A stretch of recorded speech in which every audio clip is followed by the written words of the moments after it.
In the context of this podcast, I would say I've had 3 careers so far. The problem of using technology to solve healthcare problem is not technology. Who's going to pay for that technology? If the product leads to harm to the patient, who is liable for it?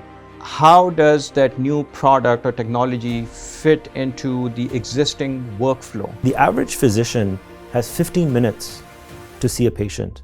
Out of that, 8 minutes is face-to-face. It's not going to get deployed. There is no shortage of talent in Pakistan. What you have a shortage of is opportunities for them. There's a whole world out there based on the expertise you have, and you got to at least explore it. Bismillahirrahmanirrahim. Assalamu alaikum. This is Ali Farooq again, back to Open Dialect Conversations. And today I have 2 very special guests, Dr. Shahid Shafi and Dr. Shalaan Beg. Welcome. Thank you. All right, so this is a different type of a podcast today because we have 2 guests. So we're going to make sure we do a good job again like we had done before, but we'll try to maximize, the opportunity we have with 2 doctors in the room and one person who's not a doctor, Dr. Shahid. Tell us a little bit about yourself. Sure. So Ali, first of all, thank you for having us over here. I am a surgeon by background and by practice. So in the context of this podcast, I would say I've had 3 careers so far. So my first career was right after medical school was in public health. I actually worked for USAID, and then I had an opportunity to do a master's. And that lasted about 3 to 4 years. And then I had a 20-year career as a surgeon, both in academic practice and private practice. But then for the last about 10 years or so, I've been in healthcare management and entrepreneurship. Currently, I'm serving as a chief medical officer for 2 hospitals for Texas Health Resources, which is a local health system. And I'm also a co-founder of a health tech startup, Proactive Wellness Care, and which is in the business of remote patient monitoring. Wow. Dr. Shalaan? Yep. So I'm a medical oncologist. I'm a cancer physician. In Dr. Shafi's first career, he was my professor at medical school. For a few years. So I'm in the second of my maybe 3 phases of my career. I started my career as a clinician and a clinical trial investigator for cancer and cancer therapies. And I got very interested in the growing field of healthcare informatics, which then evolved into big data. And now we're seeing a lot of AI applications. I've been working on ways to help improve access to healthcare data for the purpose of improving clinical research and for improving clinical care. So currently I'm the chief medical officer of a health tech firm, and we're primarily focused in the oncology space. And I also function as an advisor to other health tech startups. And Dr. Shalaan and I have a background of talking about, clinical doctors and startups and tech and how to best use it. And it seems like that you have finally found a way out. I don't know if there's a way out, but there's definitely a path. And I'm at a juncture of that career where, and I think we'll talk a lot about what we're imagining, and especially in the current healthcare field, the external pressures that are facing physicians, that are facing healthcare, is forcing people to be more creative about the way that they view their careers. So I think it's definitely very unique, and also there's a need. As the industry is evolving, there's also a need for that expertise from the physicians to participate outside clinical practice.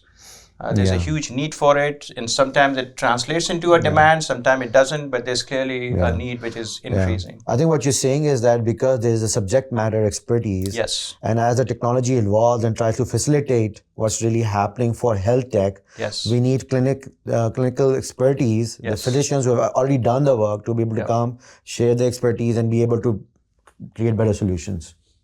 Absolutely. So you said 3 paths, and I heard about leadership. Yes. Right. So tell us a little bit about your leadership journey, because I also know that there was a stint in Pakistan with that. Yes, there was a stint in Pakistan as well. So what Ali is referring to is during COVID, I was recruited by the Khan University to come and run their hospitals as the CEO of AKU Karachi, which was absolutely a wonderful experience. It was very challenging, and this is in the midst of COVID when the world was shut down. There was no vaccine, there was no treatment, and all the challenges that healthcare systems were facing here were also present globally. Yeah. And the big difference in Pakistan was that there was no government bailout like the US, Yeah. and the supply chain disruptions were massive. Yeah. Because Pakistan was not on the priority list of any supplier.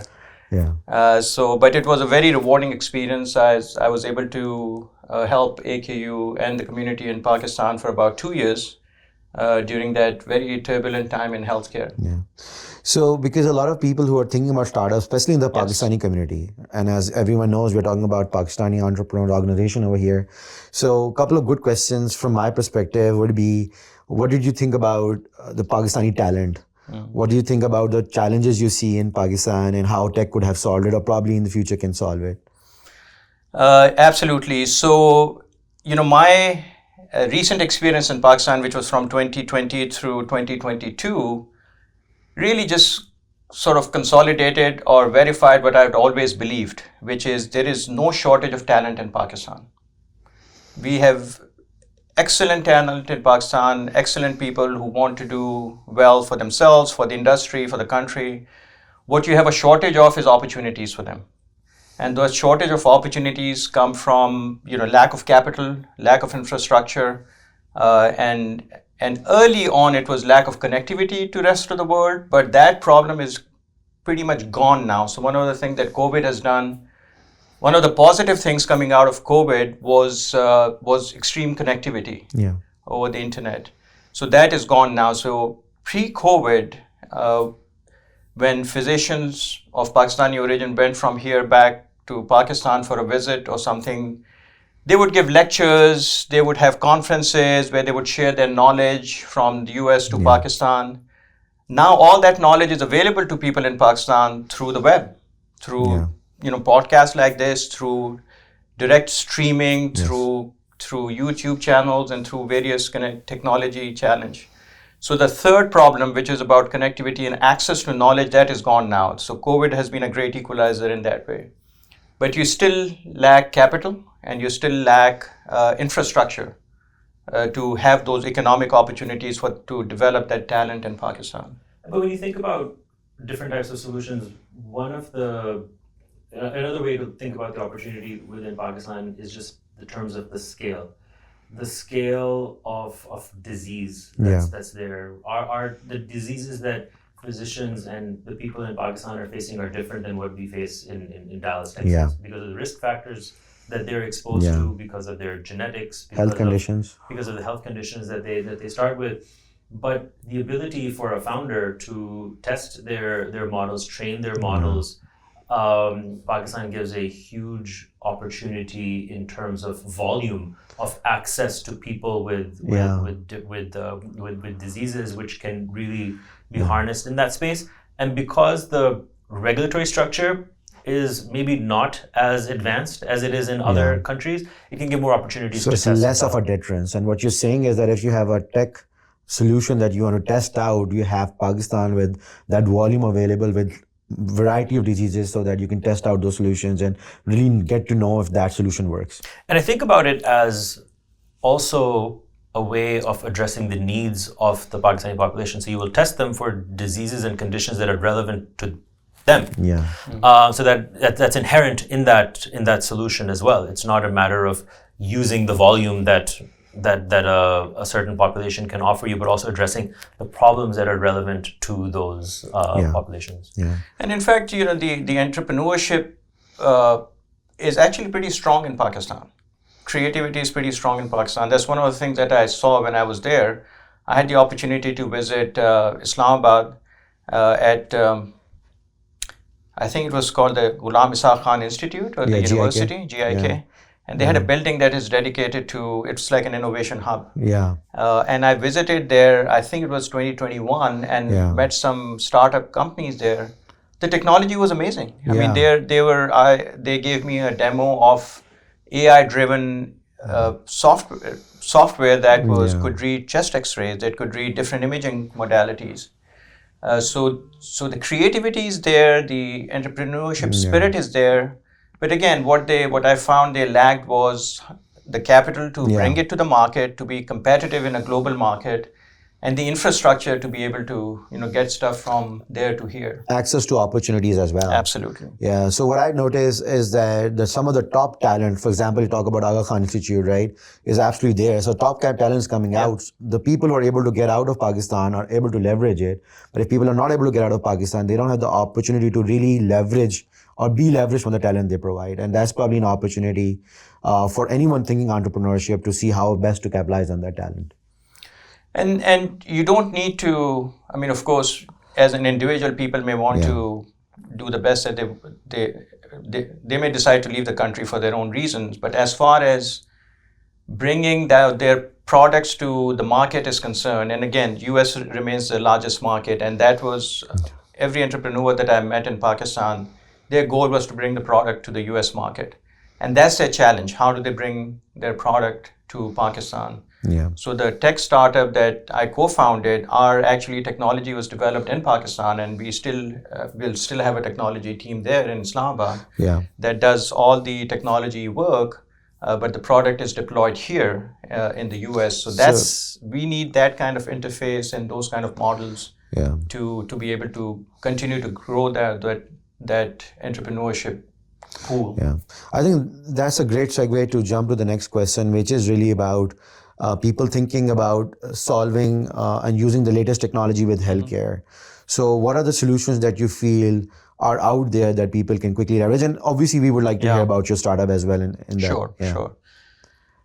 So, when it comes to using technology to solve healthcare problem, that's not a new idea, right? It's been around for 20, 30 years. And even in my prior roles, I've worked with some large health systems in Dallas area, UT Southwestern, Baylor Scott and White, Texas Health Resources, and some other systems. I've had the opportunity to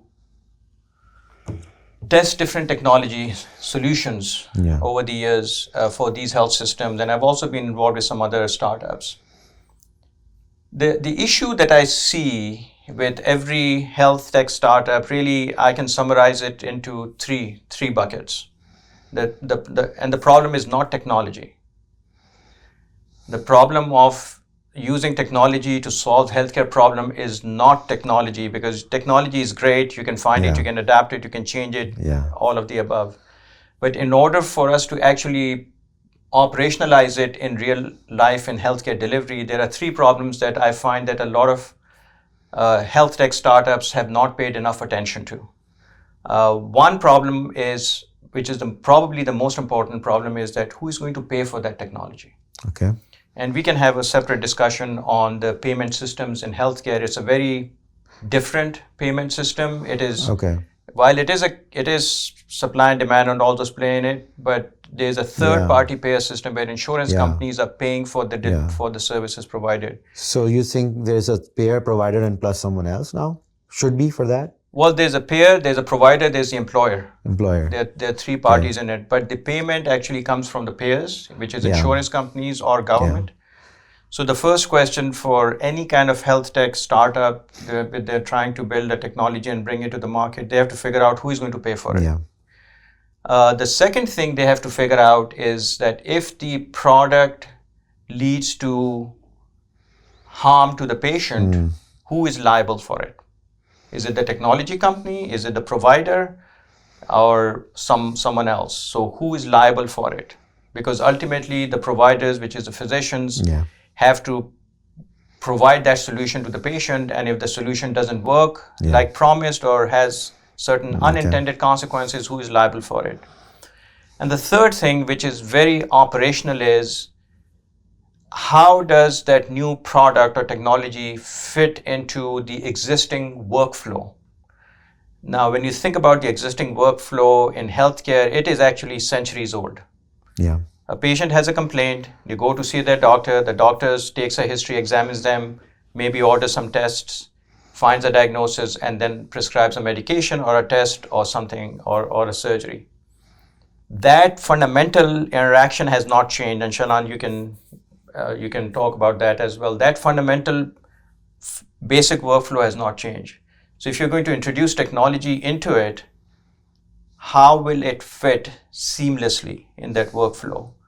if it creates any friction or any additional work for the patient or for the provider or for the payer or for their office or somebody else, is going to be rejected by that workflow. So those are the three problems that There's every a technology... barrier to entry, the third one. Actually, the training of the model and the technologies that are currently seen in the healthcare space are not cutting edge technologies. Like Dr. Shafi is saying, those technologies have been around for a while, but invariably, a majority of those will fail on the implementation side because of the problem that you just heard. Because those ideas may have been developed with a mindset that isn't familiar with the workflow of the clinic. Yeah. Somebody developed it not knowing how a patient is simply brought from the waiting room to get their vital signs, to get into the room, and what they're doing while they're waiting for the physician to come in. The average physician has 15 minutes to see a patient. Out of that, 8 minutes is face-to-face. So that includes the preparatory time, seeing the patient, talking to them, talking to the family members, wrapping up, doing the follow-up activities. You have 8 minutes with the patient. And if in that space somebody comes up with a technology tool which is interrupting the efficiency of that visit, it's not going to get deployed. It doesn't matter how powerful it really is. So understanding what that workflow is going to be, I think a lot about it like a pilot. Yeah. If a pilot who's landing a plane, I'm not a pilot, I've never flown, but I imagine that it's a stressful moment. So while they're doing this and they're thinking about the normal routine that they have trained decades for getting to the point for landing that plane, and then you start getting pop-ups, right? Asking them, well, did you do this? Did you check this? Have you done that? It's not really going to be work. It's not a very helpful solution. Versus, do you come up with a mechanism where the services are bringing the data together so that the pilot doesn't have to search different areas. It comes together and it allows the performer to make the decision that they want, or maybe it gives a suggested recommendation. And the healthcare field is very skeptical now of what technology can bring into the clinic. During the Affordable Care Act, the Obamacare era, there were tremendous amounts of dollars that were deployed into healthcare systems to move us from manual electronic medical records to electronic healthcare records. And everybody promised that the clinics will become more efficient. Everybody promised that it'll give time back to the physicians and we will make the practice will make money. None of that happened. Because those tools were not developed keeping that relationship, in mind. That relationship, it didn't keep that relationship in mind. It solved back-end offices, but it just didn't figure out. There was a study, I think you had to do like 20 clicks to order aspirin on someone who has a heart attack. Really? So those are the kind of things. So now you fast forward another almost 20 years of electronic health medical records, and the healthcare field is not seeing technology improve their efficiency. They're not seeing technology improving the care of the patient. So there's a lot of skepticism on what the next wave of AI can really bring in for our patients. And we know the healthcare system is stressed financially in the US. So what is that going to bring in? I would argue that this is different, and there are lots of learnings that have taken place. And even the electronic medical records have evolved very well to serve the problems that they weren't solving initially. But for someone who's thinking about solving those solutions, I don't want them thinking, on a little island and not keeping in mind the three factors that were just brought up. Yeah, so when someone is building a solution, they got to understand the industry and how it works and what are the challenges and barriers to entry. But also, is it like in any other industry, let's say automotive or fintech, that there is some legacy ways and people are not trying to unlearn and learn, and there's a push that people don't want to adopt technology? There's always going to be inertia. In healthcare, most of the doctors are younger right now, and older doctors are retiring. And actually, this tech transition has forced a lot of people to take early retirements because it's just not worth their time. It's become a very unsavory moment for a lot of practitioners. So one could argue that the next generation will be savvy, but I also want to bring up the point that our patients are also becoming savvy, and the patients are also demanding different solutions at the same time. So there's definitely going to be inertia, and we can think about the specific use case, in an independent physician's office, a rural primary care physician, has a lot more flexibility in deploying these tools to fit their specific needs. But if you're a physician who is one of 100 physicians in a tertiary care academic medical center, walled off from the rest of the community, you can't parachute a solution into that system and expect that it will make a big difference. Yeah. And there's a lot of consolidation that has happened in healthcare in the last, I would say, 10, 15 years, driven by multiple market forces. But the result of that is that now you have these large players, mega players in the market. And one of the great examples is United Healthcare, which started off as an insurance company. And now it is massively into provider space, and it is in pharmacy and other delivery systems. So it's this vertical integration that is happening that is making barrier to entry even larger. The other big elephant in the room that actually nobody can ignore it, everybody talks about it, is Epic. Yeah. Epic is a market dominant presence in electronic health records when it comes to hospitals. Yes. To the point that any new technology solution that wants to come into the market has to figure out a way to integrate with Epic. Yeah. Without that, the healthcare systems will just simply not accept it, no matter how good the solution is. And this is where we are seeing an interesting thing where it's probably the same thing that you're seeing in terms of AI. There were Google and Meta and OpenAI, and some of these players are so big and they have so much money and so much capital and so much talent that they can acquire that it has become nearly impossible for startups to enter that space. The same thing is happening in healthcare as well. And I would advise the listeners to listen to the Acquired podcast episode on Epic. Yes. It's a masterclass on how this company evolved and how they grew. And one of the challenges for people who are coming up with startups is that Epic says that they will never acquire a company and they will never be acquired. Yeah. So if you're a startup and you're thinking about working with the largest electronic healthcare provider who may acquire you at one day, and it's one of its top 6 commandments is we will never acquire anyone. Yeah. What do you do?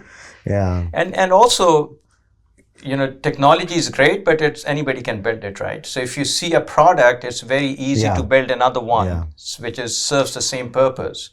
Yeah. So again, in some ways, the barrier to entry is very low because once you see a product, Epic will build itself too. Yeah. Yeah. But on the other hand, the barrier to entry to the market is very high because of these consolidation and mega mergers. Yeah. So I mean, I know there was a challenger in the past called Salan. I don't know if they really are still around or not. They're still around. But the main thing is that sometimes it is the value proposition. So I'm trying to change the question a little bit. The value proposition is not there, which basically means that even if I adopt a technology, I'm not really going to benefit that much, or there's a limited realization of value proposition. That happens in other industries. So is it true in healthcare too that maybe I adopt this technology or maybe I don't want to challenge Epic because the incremental ROI is not there? So two answers to that. Healthcare is a multi-trillion-dollar industry. So there's a lot of spend and a lot of opportunities outside of electronic medical records themselves.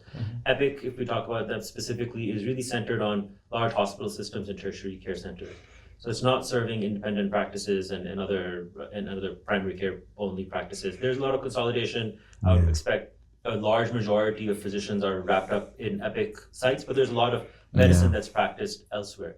There's a lot of direct-to-consumer healthcare marketing opportunities, which we can also unlock.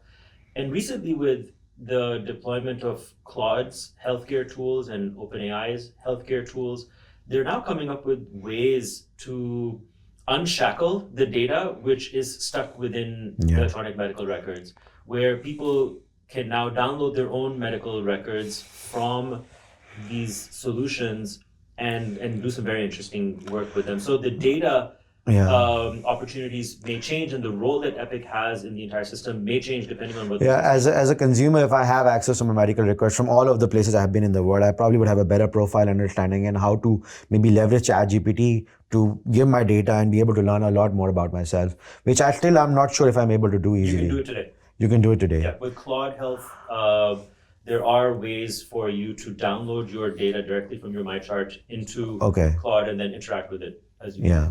So I think because we are talking about entrepreneurship, I mean, there's a lot of questions I have, but I want to wrap up this area of entry to market and how a healthcare startup can be successful. After that, I want to move to obviously what are the potential outcomes and how can people leverage it. But to wrap up this discussion, in my perspective, we talked about 3 barriers, but what about doctors? Because you talked about that it's very important to think through the system, but also have physicians involved if you're coming up with a healthcare startup. So just like any other population, there's a huge spectrum of skill sets that are present within the medical community, within the physicians community. If we talk about Pakistani physicians specifically, there are some characteristics that they share in common, right? They took tests very well when they were in high school and in medical school. They're good test takers. They were able to excel in certain dimensions.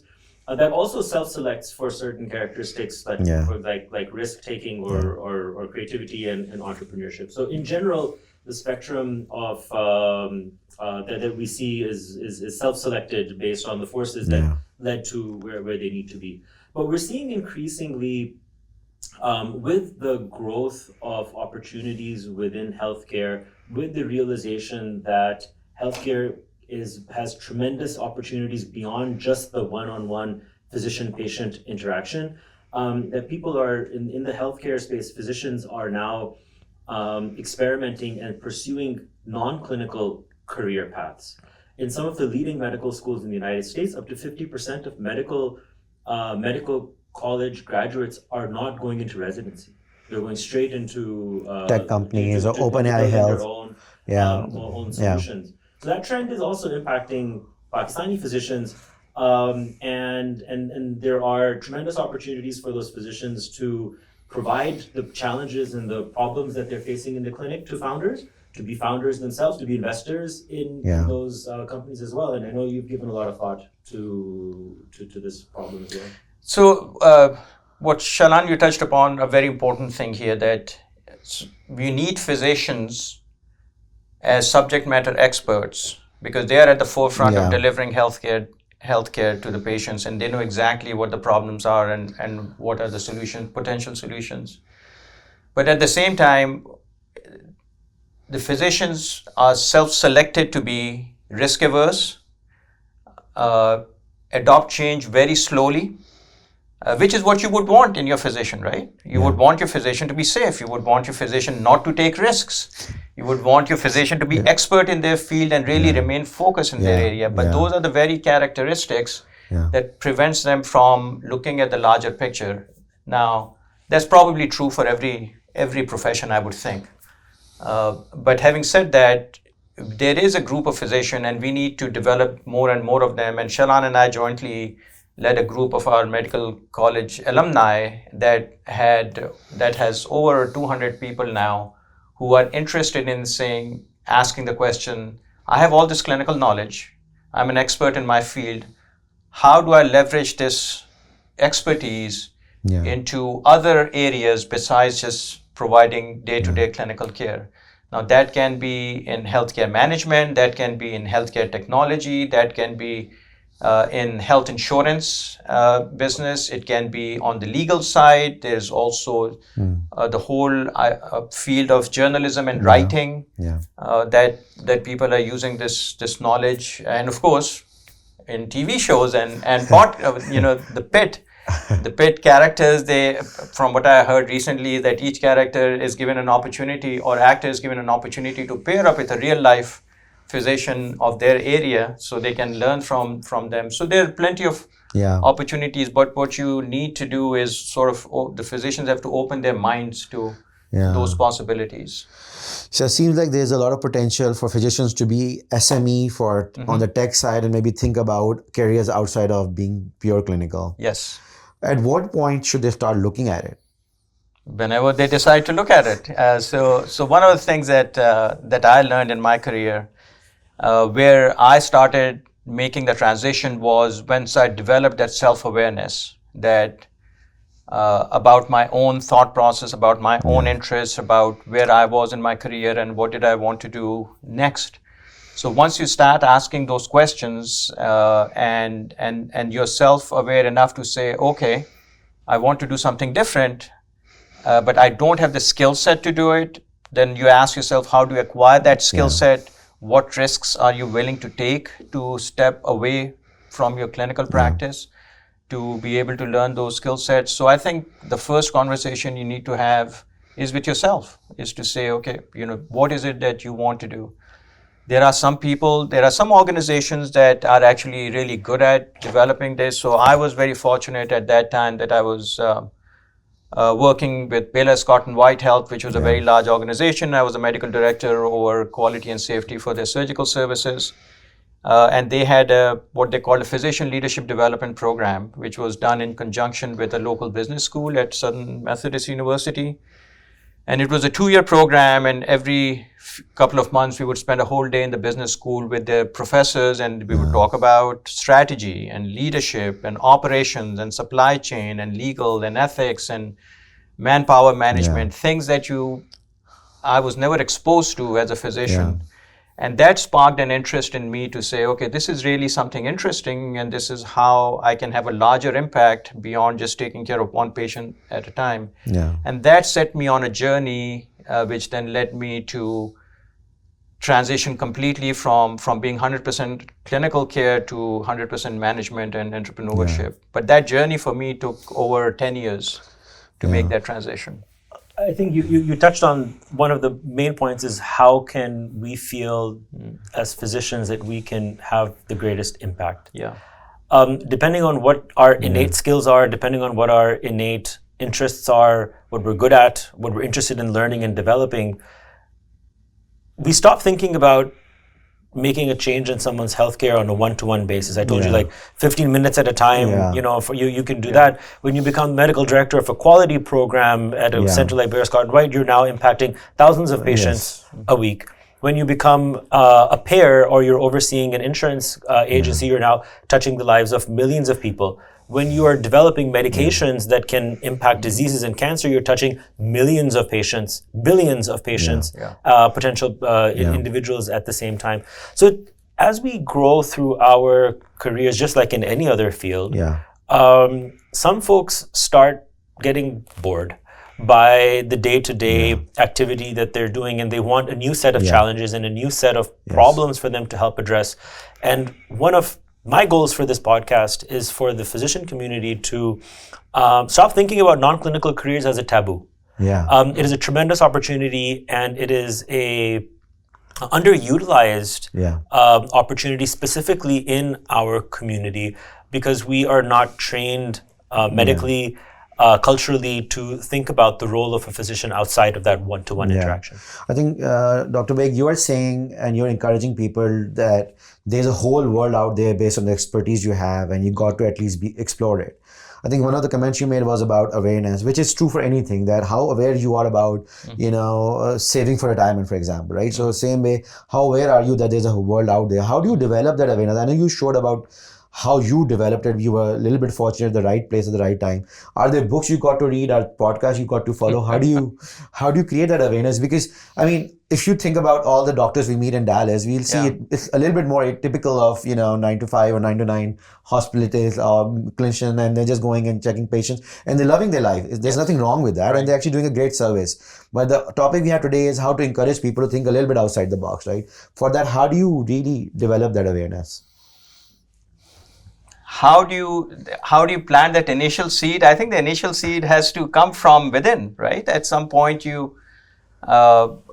I asked myself, and I don't think it was a conscious question. So okay, let me take a step back.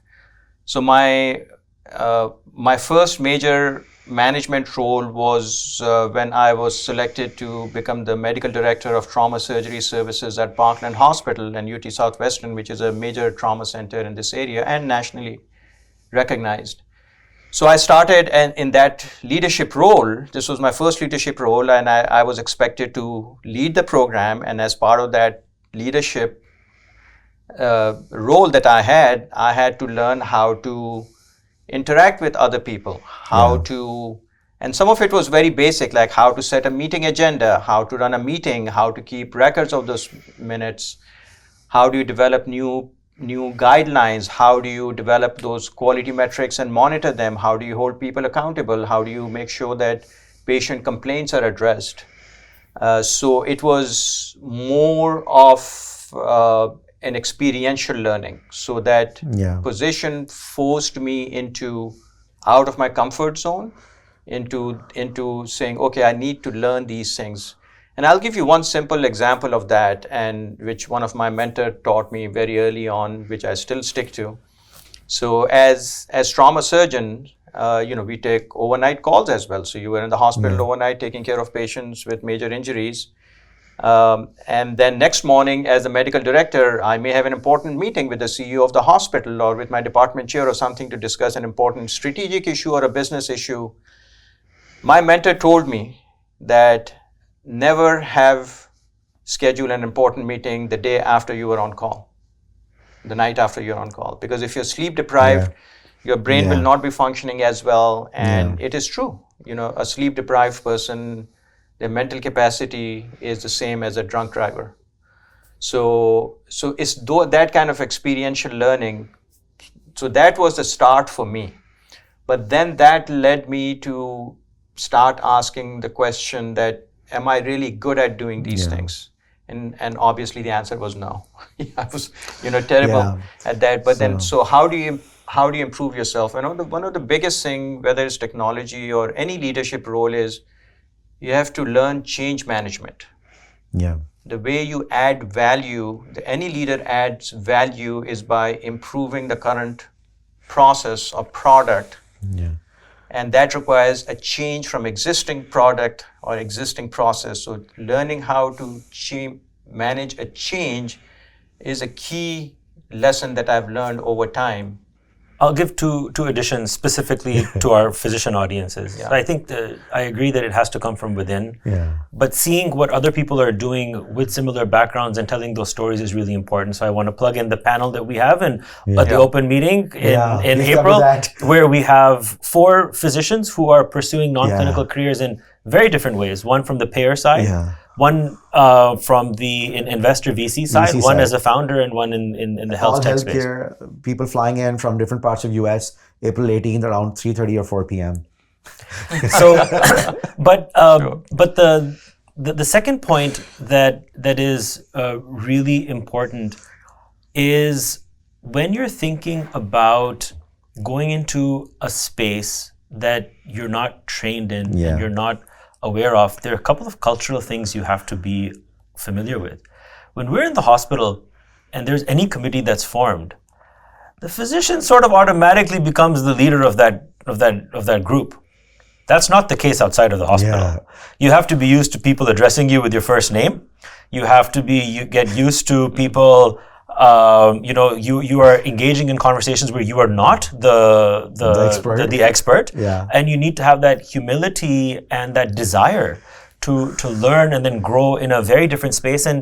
And for some people, that's a challenge that they're craving and they're looking to master. And for other folks, that's too much to handle. Very important point. And I think that humility that comes with it for anything new you do, because you're starting from scratch, but there's so much that you can achieve. I do want to ask one more question on that. I know we have spent time and we will ask one more question to wrap up after that. But for you to think about that, I'm going to step out of practicing physician and then go into this world. How has that changed, and do you feel accomplished? I mean, now the CMO of a startup is completely different than what you were like 5 years ago. So for me, there were a bunch of factors which really came together at the right time that allowed me to take a step that I was able to de-risk in certain ways. At the professional level, I was at the point where I was looking to pursue areas to help increase the impact that I can make outside of the clinic and outside of research, and that opportunity presented it to myself with a company that I was familiar with, and I loved the work that they're doing, continue to, am a huge proponent of the work that's being done. That then led me to a series of roles that I could never have imagined that I would have pursued. So that translated into subsequent events, which was not the initial plan, but I was only suited for those subsequent roles because of the initial step that I had taken. So the path shifted after I took the step, but it's only been a growth opportunity for me. But as I mentioned, there were other, I think I was at the right phase of my personal life. I was in the right phase of my professional life in order to make that decision. And some folks, it may not be the right time for them. And, you know, and Shalaan, I would also say that there is never a right time. There is never a right time to step out of clinical practice, right? Because that's your comfort zone. You're an expert in it. You have a predictable life and predictable income, which is very important. So in some ways, there is no right time to step out of your comfort zone, step out of your clinical practice. But on the other hand, the opportunities that you found, like you said, you would never have found until you were willing to take that risk and step out of your comfort zone. To answer your original question, like how do people learn about it? So we talked about the spark, where it comes from, which is from within. But once you decide that you want to step out of your comfort zone and grow in another area, there are plenty of resources. There's no shortage of resources. There's a lot of help you can take. There's a little bit of, you don't have to be risk averse, right? But I think I kind of agree to some extent, like I am like that of a person that the moment that thought clicks on you that something is wrong, is boring, then you cannot really look at that I have to wait for my kids to go to college. Sometimes, you know, you have to, but usually you just have to go and take that, you know, bullet and bite that bullet and just move on. And so like absolutely. So in my case, I decided to, you know, dedicate the second half of or grow in the second half of my career into healthcare management, specifically on the hospital side. And I figured out what my deficiencies were in my knowledge and skill sets. And for me, the best path was to go to a business school and do an MBA. And I took the difficult decision with the support of my family and my wife, is that I will cut back my clinical practice, which meant cutting back our income, and dedicate that time to go to business school in person. I didn't want to do this, one of those easy online MBAs. I wanted to be in the classroom with people from different industries. So really helped me open my mind. And that's what I did for 2 years. For 2 years, every weekend, every other weekend, for 2-3 days, I was in the school, in the classroom. I was the oldest person in that classroom. And then on weekdays, I was sitting at home with my kids. They were doing their homework. I was doing my homework. And there was a 2-year period. And then after that, you know, it led me to the opportunities. Big things happen with hard work and sacrifice. That's what I tell my kids. Someone asking me, where's my F-150? I said, you know, I invested in my startup. So That's right. So Dr. Shafi, is AI going to take over physician's job? The way we do it now, yes, but it doesn't mean that the physician will not have a job. I think AI is extremely powerful. I think people are threatened by it to some extent, but I don't think AI will ever, and I'm willing to go on record for this, will ever replace that physician-patient relationship, which is the key to healthcare delivery. And the reason I'm so confident about that is that when it comes to delivering healthcare, especially for complex diseases like cancer or even heart disease, it is not a matter of following an algorithm. It's a matter of every care that we deliver, every patient that we deliver, that the solution is customized, personalized to that patient. We may be using the same medication, but it's a slightly different dose. It may be a slightly different regimen. And even if all of that, even if it's the same regimen, it's a different patient. They may have a different family needs. They may have different financial needs. They may have different work needs. So to have that solution customized to the nth degree, personalized for that patient, I don't think we'll ever be able to do that. And then the last thing I would say, where AI will enhance our work but will not replace physicians, is that a lot of what we do is based on trust. And it's a relationship again. It's based on that relationship, because it's always a matter of discussing risks and benefits. Even the most routine operation can have adverse outcomes. So for a patient to feel confident, like in my case as a surgeon, I always thought it was a great, sacred responsibility that patients put on the surgeon to say, I'm going to let you cut me. Yeah. And I have complete faith that you'll do the right thing. Yeah. So to have that kind of relationship, I don't think AI will ever do that, but will it make my job easier? Absolutely. It will accelerate make what you're choices easier for the patient? Absolutely. Will it bring knowledge to the bedside? Absolutely. I have a different perspective. I think that the physician-patient relationship is going to change significantly. The type of physicians, specialties that we've needed in the last 10 years are going to be very different in the next 10 years because of the advances that we have in technology. But the biggest risk is what the patient's expectations are from their physicians, and I see that changing. Yes. I don't think, like if we look at older patients, they may crave that one-on-one interaction and the ability to hold your hand as you explain what their surgical procedure is going to be. Right now, because of a multitude of effects, the healthcare system and physicians have lost a lot of credibility.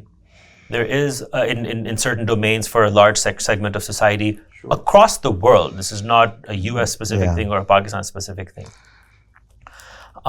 We can only look back home to see that, back home in Pakistan, to see what an oversupply of physicians we have over there, and how that demand supply can shift depending on many different factors. So I do think it's going to change significantly. I don't, like everyone keeps talking about, it's going to be the radiologists and the pathologists. I don't know if that's going to be the case. I think there was a statistic that out of 900 FDA cleared AI devices for radiology, none of them are focused on increasing efficiency of the radiologists. So they're only increasing the demand, and they're only we're focusing on more. There's more business for radiologists. Now, is that going to change in 5 years? Maybe. But there are some folks who are predicting that in 4 years a robot is going to do a complete surgery. Yeah, that's not going to be happening. But I do think, and embedded in your reply, is that that it may improve the day of the physician, which the healthcare administrator is saying you now have more time, which means I need less doctors. So where the work of 10 doctors would be done by 8 doctors means that you have affected the demand and supply of the physicians. Yes, theoretically, absolutely right. But like you said, so let's stick with the example of radiology. So and I don't know how, if this is too much detail for your audience, you can edit it out, but I'll give it to you as an example. So I was there when CT scans first started. I was there, meaning I was a medical student and then a resident. A CT scan of, let's say, the abdomen had 25 to 30 images, and it took like 45 minutes to do it. The same CT scan of the abdomen now has over 1,000 images, and it is done in under a minute as far as acquiring images is concerned. So 30 years ago, a radiologist had to look at 25 to 30 images to come up with a diagnosis. The same radiologist now has over 1,000 images. So work has increased. So the work has increased. There is no way this radiologist today can look at those 1,000 images. So what do? Right now, they're just scanning through it very quickly, hoping they catch everything. And we have done, they use reconstruction, so the images are merged together so you can see one smooth scan and all those things. But I totally see the value of AI to go through those thousands of images to say, okay, here are the areas that you need to focus on. And that's actually what I saw in Pakistan when I visited that AI company. They could do a chest X-ray, and within seconds, the X-ray was on the monitor with areas highlighted which you had to pay attention to. So it'll increase the efficiency. Actually, it enables adoption of other technologies as well. So as these, again, we're sticking with the example of CT scans, as they continue to grow in their precision and quality and different applications, you will need technology to support those applications. It will not replace the radiologist. You will still need the radiologist to interpret it and finally to sign off. And again, this actually goes back to my first thing, that first problem the three problems with technology adoption in healthcare is who's going to pay for it. If only AI is reading, will payers pay for it, that read? The second is regulatory, that if only AI is reading and it misses a reading, are we going to hold open AI liable for that? And the third thing is how does it fit into the workflow? That I can see, technology can enable workflow. So two things on that. Again, I don't necessarily think that it's the radiologists who are going to be impacted by AI. So I don't think that's it. But if we just look at, example. if we just use that as an example, there are billing codes for AI use in radiology. So that barrier has changed. But now I want you to put the hat of a hospital administrator, where there's an AI tool which is going to cost your health system hundreds of thousands of dollars a year subscription, and you have to deploy dozens of them across the healthcare system. Where do you think you're going to come up with that budget if you're that administrator? It's very naive of the physicians who think that, those tools are going to come and fall in my lap and I'm going to have more pajama time and not write my notes. And it's not going to impact my or my colleagues' demand in that system. So the tools that will be deployed at some point, the healthcare systems are going to think about that in terms of the ROI. And I think we can add that as a fourth pillar of the aspects that you have, is what is the return on investment that the healthcare system has. And unfortunately, just better care isn't. So they're going to probably mandate the physicians to have that bill code for AI so that they monetize on it as well. That's happening already. All right. Okay. So yes, absolutely right. So if I am running a hospital, well, even today when these products are pitched to us, these AI products, or let's just say health tech entrepreneurs pitch these products to us, from a return of investment, I'm not a cynic yet. So I still think that if it improves the quality and safety, that is something that we will look at it very carefully. If it is something that improves the quality of care or patient safety, we definitely want that product to do that. But that in itself will not get us to buy that product, because that's actually sort of the requirement for entry. If you don't meet that requirement, you're out. But if you meet that requirement of improving efficiency, quality, safety, then now we look at the return on investment. So return on investment can only come in one of two forms, right? Either it increases my revenues or reduces my expenses. The problem is on the revenue side is the revenues are more or less fixed. They're dictated by the payers, they're dictated by CMS, the government, Medicare. So we have the only way for a health system for us to increase our revenues is by delivering more care. And if AI enables us to deliver more care, using new codes or new procedures, we will certainly are always looking for those and adopting those. But that's a limited opportunity, and it may happen, it may not happen.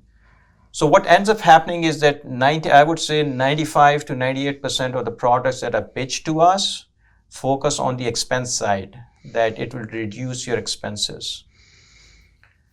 The problem is that realizing that value is a long-term. So you're saying it's less on patient care and more on operations when you say expense side? Expense side, no, it could be on anywhere along the expense, any one of the expenses. For example, if it helps me reduce one FTE to deliver care, yes. So that's a physician who lost their job. You reduced the FTE. No, it's reduced. But as we increase the reason I'm not as concerned about it is because the demand for healthcare is only going to increase with the aging. More market share and more.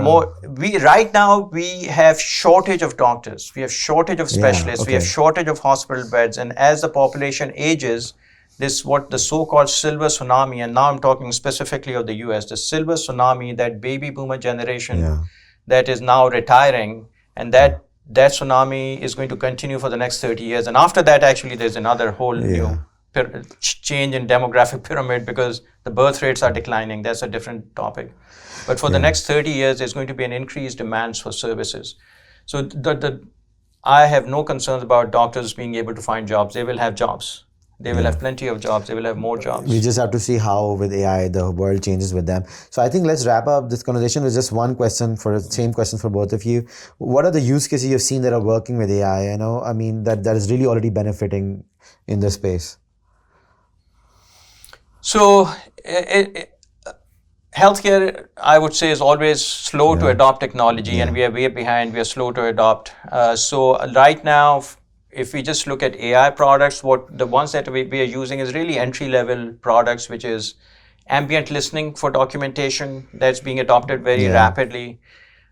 We are using AI to generate summaries of patients because as the electronic health records have grown and grown and grown and integrated, it has become hard to find information in them. So AI is very useful to help us find information in there. The third thing that we are now exploring, we haven't adopted, is uh, tracking patient through the hospitals to improve the throughput. Okay. So if we can automate that process, so for example, right now, if a patient is going for surgery, it's literally at every step from the pre-op area to the OR to the post-op area to ICU. There's a phone call that has to be made by somebody to tell the next unit, hey, the patient is coming to you.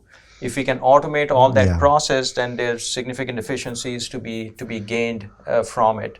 On the revenue side, I have not seen many opportunities that AI is bringing to us, but on the efficiency, on expense reduction side, we are seeing Yeah, in a lot our of we call it opportunity. autonomous enterprise. So basically, automation of workflow. So I think that's what you're referring to. Do you have any examples? I think a lot about how AI and technology tools impact the point of care, the point of care, and what kind of clinical decision support the AI tools can offer the physician. So that takes you away from the hospital management space into the clinic space itself.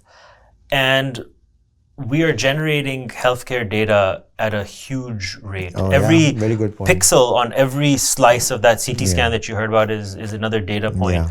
And some of the opportunities that I'm seeing that need to be deployed, again, using that pilot example that I had earlier, is how can you use that multi-modality data, the genomics data, the imaging data, the EHR data, patients' wearable devices that they're collecting from their step counts to their calories to their glucose data. How can all of that be brought into the In one ecosystem to take care of the patient. to help take care of the patient? So those 8 minutes that the doctor has with their patient can be spent in a highly valuable way.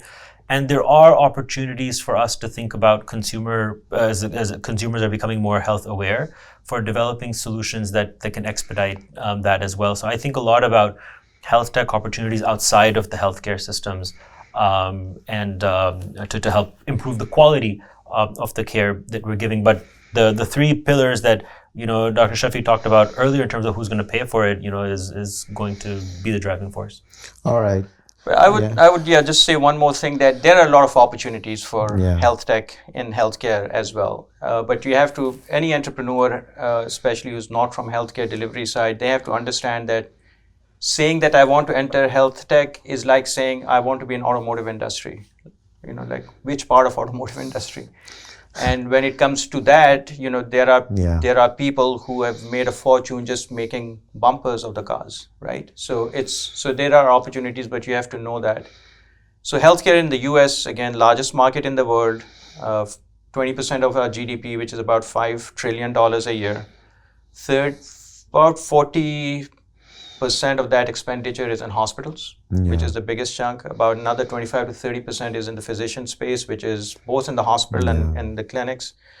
20 to 25% is on the pharmaceutical side. Huge opportunities on the pharmaceutical side in terms of drug development and monitoring. And then another 10% or so in durable medical equipment and other rehab and other areas.